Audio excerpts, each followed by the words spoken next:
I am Hank Willis Thomas. I am a person. I have been professionally referred to as an artist. The reason I always choose to introduce myself as a person and rarely as an artist is because I believe that one day someone seeing me as a person just might save my life. I hope you are safe. I hope you are amongst loved ones. And I hope someone has told you that they love you recently and you're appreciated. And if they haven't, I'm here to tell you that you're appreciated. I've been really invested in this idea that public space can and should be for all, and what that means should always be under serious consideration, because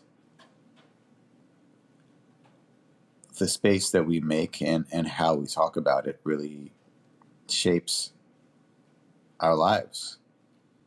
And I had the great fortune of going to high school in Washington, D.C., where there are memorials and monuments all over the city.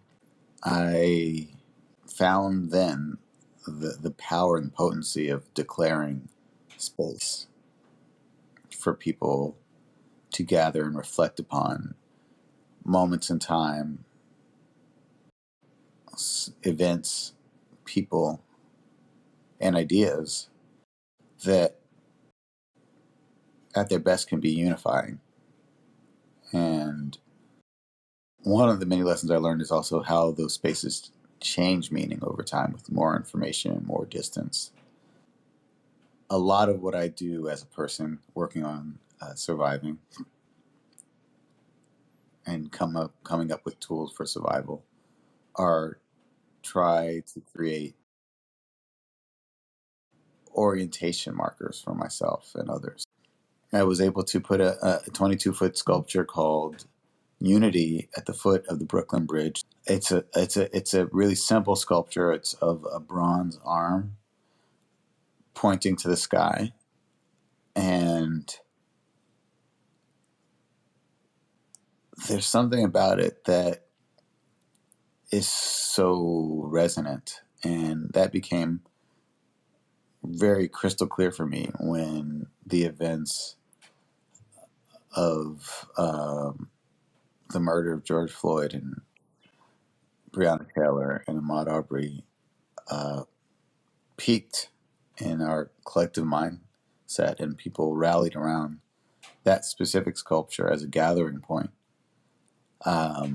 across racial and ethnic and gender and generational and class divides. People gathered around this sculpture and circled around it, calling for unity. There is another sculpture called All Power to All People, which is a 24-foot Afropic sculpture.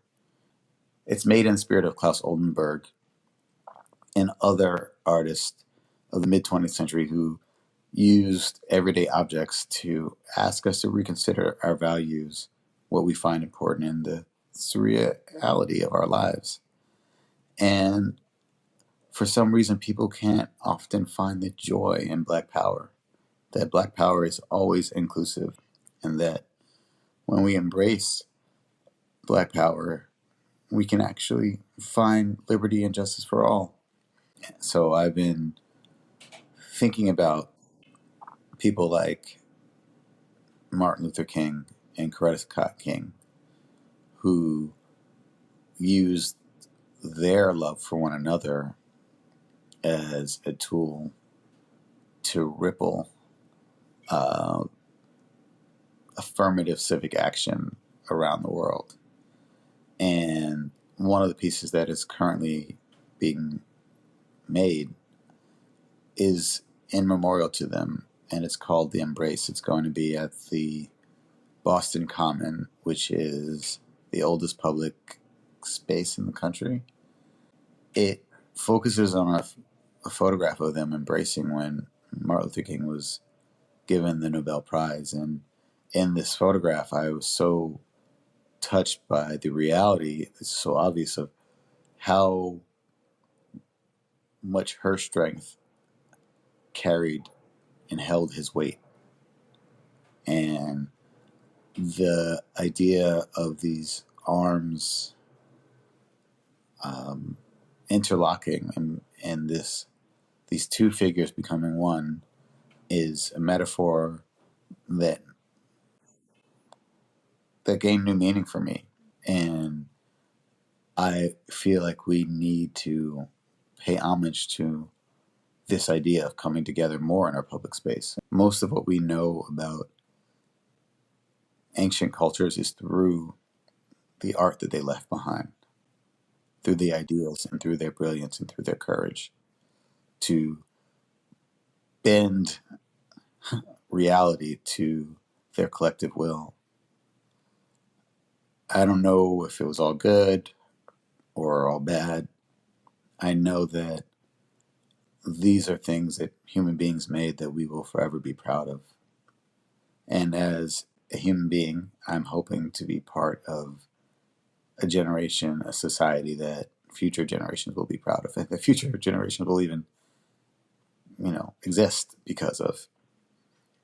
And so when I think about healing and memorial, I think about the scars in our hearts, the scars on our planet, the scars in our psyches that need to be healed.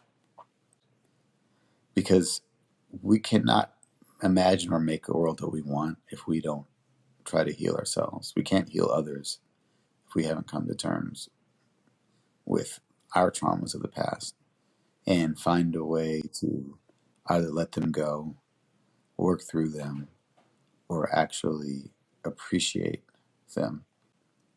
I say all that to say that we are living in an epic, perhaps biblical, historical moment where people will be reflecting upon where we were, how we survived, if we survived, what we did, how we responded, and how we changed. This is an opportunity. So, all of that being said, I got a lot of work to do. I hope something I said was something that connected with you or connects with you down the line. I hope that you pay it forward. I hope that I and you get to share air together someday. And I wish you well.